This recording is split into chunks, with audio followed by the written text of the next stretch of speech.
Hey guys, Taylor here from Beaten Jeans, and today I have a sort of like an update on my life video. You probably have been noticing, if you've been following us for a while, that I've been a little bit absent, and I'm here to answer those questions for you as to where I've been and what's been going on in my life. And also I have some important things I want to share with you about upcoming surgeries that are planned, diet, lifestyle, and I just have a lot to talk to you about today. All right, so if you follow Polly and I, Polly is my sister. She's the other half of Beaten Jeans. You know that we carry a genetic mutation called CDH1 that puts us at a very high risk of developing diffuse gastric cancer and also lobular breast cancer. Now, my sister Polly just recently had her stomach removed, and a little over a year ago, she had her prophylactic double mastectomy. And in case you didn't know, she is doing wonderful. Like, she is doing better than she was before with a stomach. And we often joke that, did the doctor actually take your stomach out, or did he leave it in there? Because she's eating, she's drinking, she has high energy, she feels the best that she's ever felt. And it's amazing. If you want to hear more about her story, I will link her stomach removal down below so you can see that. It's very interesting. Another big life change, and I still talk about it and it still brings tears to my eyes. Our dad died June 26th of 2022, so it was almost 3 months ago. And it's been really hard on me. I don't express it a lot, but I think about my dad all the time, and he was such a big part of my life and such a big part of the kids' life. It's just been really, really hard on me. Just life has sort of, I don't know. And then watching my mom go through it, she's having a really hard time. And so I've been feeling like there's sort of a lot on my plate right now, at least emotionally. And I don't mean to like start this video off on this depressing note, but I mean, this is life and we're all gonna go through it. And it's just an unfortunate thing that happens to all of us. And I miss my dad so much.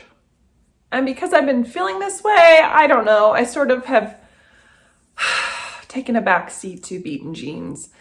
And I know Polly had this major surgery, and it sort of let me kind of step out of the spotlight. And I wanted her to, you know, really, really share her journey. I wanted that to be the primal focus of the channel, because that is something that we've been talking about for 6 years, was our stomachs. It's sort of what we based this whole channel on.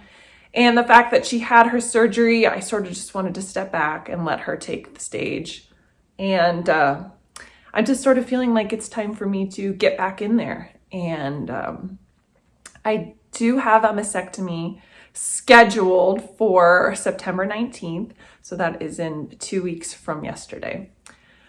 Now, I have to tell you something. I canceled it before. I had it scheduled in April, and I am going to reschedule my mastectomy again. I have 2 young kids, Ari and Eliza, and they are 6 and 4, and I feel like they're still very dependent on me. My 4-year-old still wants me to hold her all the time, and, you know, I have to pick them up from school. I've got to be picking them up and, you know, carrying them into school with all their heavy stuff and buckling them into their seatbelts and putting them in shopping carts. And I just sort of feel like it's just not the right time for me. I was doing it prophylactically, and I just had an MRI. Everything was clear. And I know the tricky thing about lobular is that it's not always detected on an MRI scan or a mammogram. So I just have to go with my instinct, and I have to say it's just not the right time right now. I am thinking when the kids are a little bit older and they're a little bit more they're a little bit more independent, I'm going to go ahead and go forward with the surgery. So I'm thinking like the big 40 when I turn 40 in 3 years. That's crazy. That's going to be the time to move forward with the surgery. So now we have this like totally different page, right? We've got Polly, who has had both her breasts and her stomach removed. And then you have me, the other sister, who is doing surveillance. So, I mean, this in itself is sort of like a little experiment that we're doing. I hate to call it an experiment, but I think this is really, really cool because you get to see both sides of the spectrum. I know there's so many of you out there who are doing surveillance. You do not want to move forward with gastrectomy or mastectomy. And I'm going to be there right along with you. Now, I am being screened every single year at the NIH with Dr. Davis. And I'm also having yearly mammograms here in Albuquerque.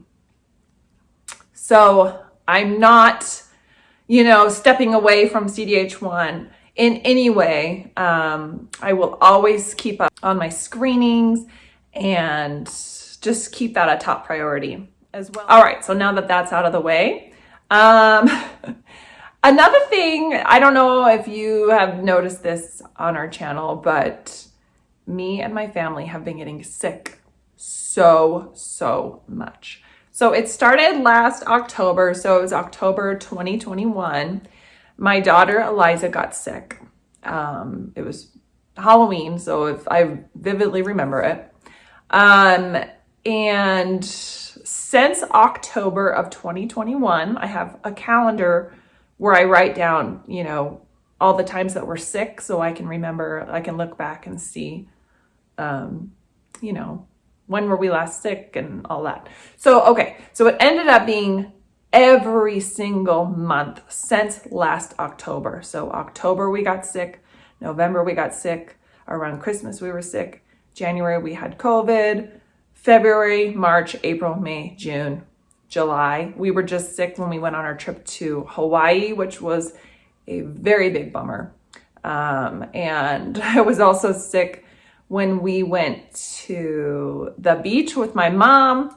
I ended up getting my mom sick. So it's just been like this ongoing battle of just cold after cold after cold. And it's nothing like huge. It's not like ending up in the hospital. It's colds, it's runny noses, sometimes fevers, coughs a lot of the time for the kids. And it's just such a downer. It's like every single month, like clockwork, we start to get a sore throat or a runny nose. And we start it all over again. We're sick for 2 weeks and the kids have to miss school and sports and hanging out with their friends. And we're all stuck inside. We're prisoners in our home. And it got so frustrating. I didn't know what to do because we are a very clean household, right? We eat plant-based. My kids have always been plant-based. They do not eat meat. We have filtered water. We started even thinking maybe it's our house. Maybe we have mold, right? So we hired 2 mold companies to come test. Well, it ended up being that our house is free of mold, thank God. We take all of our supplements. I'm very, very diligent about taking supplements. We eat all organic, non-GMO. We don't have a lot of processed food in this house. And we get our adequate vitamin D. I mean, to the book, we are healthy. And I couldn't figure out why we're getting sick all the time, right? So I made a couple of appointments with holistic doctors here in Albuquerque because it seems like when I get sick and I am sick enough to go to the doctor, they give me a prescription, and I'm so holistic. I don't take Tylenol, I don't take ibuprofen, and I hate taking antibiotics because I know it's so bad for the gut. And the stomach is a very important thing in my life where I focus a lot on what I'm feeding and putting into my stomach. And I do not want to be putting pharmaceuticals into my stomach.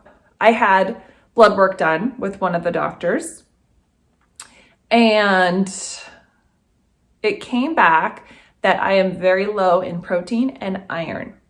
And I didn't really think much of this. So I went and I started eating more protein, And it's not hard on a vegan diet to get protein. It's just not. I mean, having a protein shake in the morning, there's 30 grams right there. I mean, even pasta and bread has protein in it, right?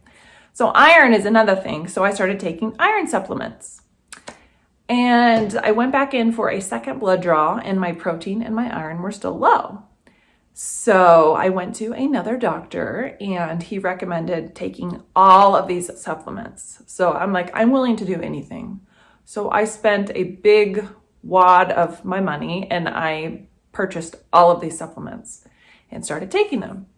Well, the supplements made me really sick, like horribly sick, where I thought, like, oh gosh, this is it. I have stomach cancer, because it hurt. Like they say, if you get diffuse gastric cancer, it hurts right underneath your breastbone.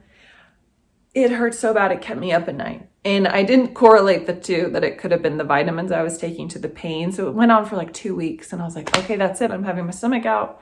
Well, then I realized, oh my gosh, this pain started as soon as I started taking these vitamins. So I stopped, and the pain went away immediately. Then I started looking into the importance of protein and how adequate protein is so important for a high functioning immune system. So then I started doing research, right? And I stumbled upon a doctor called Dr. Paul Saladino. And he is huge into seed oils, first and foremost, how seed oils are extremely dangerous to the human health, and also the importance of eating meat. So I'm here to come out of the closet today. I am going to start introducing meat into my diet.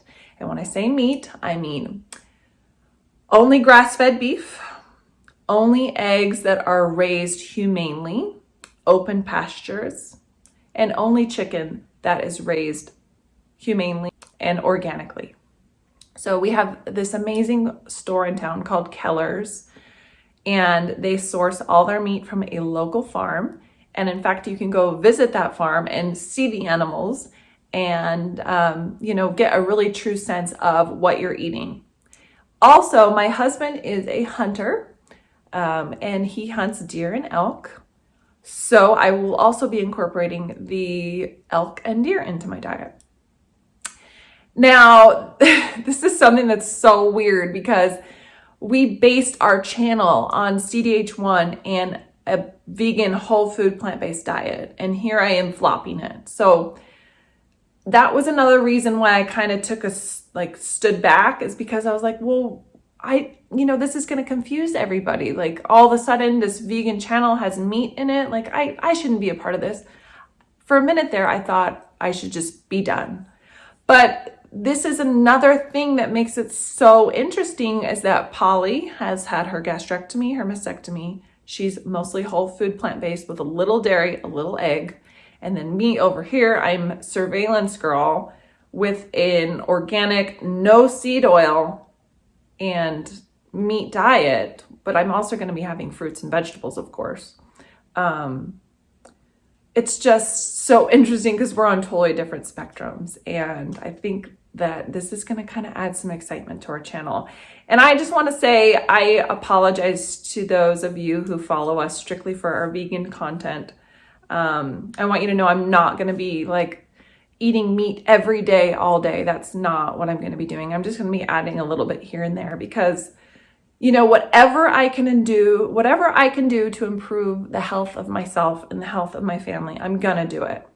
And I was so anti-eating meat for 6 years. And I have PTSD, I've said this before, from watching all those documentaries. But I'm having to kind of unlearn everything that I learned. And Dr. Paul Saladino has really, really, really opened my eyes to the importance of eating meat, not eating seed oils, because there's so many things in vegetables that you cannot get that you can get from meat. So I'm going to be incorporating some recipes on our channel that do incorporate meat and eggs and dairy. And I hope that you guys are okay with that. I hope you can forgive me. But I'm really just trying to look out for my well-being and my kids, for sure. So the other thing is the seed oils. Oh my gosh, they're in everything. They're in everything. Okay, so there's the hateful eight, right? So I can't name off the top of my head, but there's like canola oil, corn oil, soybean oil, sunflower seed oil, rice bran. I can't remember the other two. They are very toxic to the body. So let's go back for a little history lesson. Now, the seed oil thing is like a rabbit hole. Once you start investigating it, it just goes on and on and on. And you can just keep reading and learning and just discovering all the horrible things about seed oils. And I'm just right at the tip of the iceberg. But what I can tell you about seed oils is that they started producing it in 1870. And it was used for mechanical lubricant, right? But in 1910, they started saying, what can we do with all this byproduct of the seed oil? We can maybe start marketing it and selling it for human consumption. So that happened in 1910. So in 1910, that was also about the time when Crisco was released, and it came to the shelves of our grocery stores. And then in 1950, Lyndon Johnson had a heart attack, and people started asking, why did he have a heart attack? And they started linking it to cholesterol and animal fat. And that is sort of where the whole vegetable oil took off. And they started saying about how healthy it is for human consumption and for our hearts. And that right there is basically the Cliff's Notes of how we started adding seed oils into our diet. Now, if you go into your refrigerator or your pantry and you pick up something and you look at the nutrition label, 99% of the time it's going to contain some sort of vegetable oil. And I just did a full clean out house, like get rid of everything. And I couldn't believe it's in everything. It's in everything. It is insane how much food we were eating that contained it. So my whole job right now is to focus on eating whole, and this is the thing, like, who are you supposed to believe? You have people over here telling you need to eat meat. You have people over here telling you shouldn't eat meat, you should only eat vegetables. And it's like this back and forth thing, but there's one thing that they do have in common, and that is eating whole foods. And, nothing processed, nothing with an ingredient label. And that right there is going to be my focus going forward. One other thing that I learned about seed oils is that it takes the human body. First of all, it's toxic to the human body. It's leading to all sorts of, chronic illnesses, including cancer. And if I'm just going to be doing surveillance, I want to make sure that I can be as healthy as I can be. Now, I know that this genetic mutation is in our DNA and there's nothing we can do to stop it from turning on. But since I am in surveillance, I am going to treat my body like a temple, and I am only going to fuel it with goodness. And I just think that's extremely important to someone who's in surveillance, because we do know that sugar and seed oil and glyphosate, that all contributes to cancer. So why would I be putting that into my body that's already susceptible to cancer? I don't want to hurry it along and get it before my time. And another thing that stuck with me with the seed oils is that when you eat them, they stay in your body. And it actually takes the human body 8 years to get rid of the seed oils that you eat today. That right there alone, started this investigation for me into the dangers of seed oil, and how from the 1900s, where we had very low chronic disease, to now we have diabetes, we have obesity, we have high rates of cancer. And, there's no study being done on it, but there is correlation, and you have to look at that correlation and see that it probably has something to do with the fact that all of our food contains some sort of vegetable oil in it. That is what's going on with me. So Cliff's Notes, Polly had her stomach out. Our dad passed away. I am postponing my mastectomy and I am changing my whole diet. And it's so funny because the kids, you know, since they were babies, we've been telling them we don't eat meat, we don't want to eat that, we don't want to eat animals. And now all of a sudden we're changing our script. And I'm like, I'm sorry if this is confusing, but I just want you to know that when mommy finds something out about health, when I start researching and reading and I discover things that are going to help our bodies, then that's what we're going to do. And they have been really, really, really good about transitioning. We've been making super delicious, healthy, yummy foods, and I'm excited to really share those with you guys. So I'm really interested in hearing everyone's thoughts about this. I hope I don't turn anyone off, and I really hope that you all can understand that I gave this my all and my body was just not able to keep up with my diet. And I'm really hoping that introducing meat back into my diet will help our immune systems and help us through this fall and winter season. Please, dear God, I just cannot have sick kids anymore. It's been so hard on us. So yeah, I'm doing this for us, and I hope you all can understand that. Okay, well, I think that about sums it up. I hope everyone has a wonderful day. Thanks so much for watching. We'll see you next time. Bye.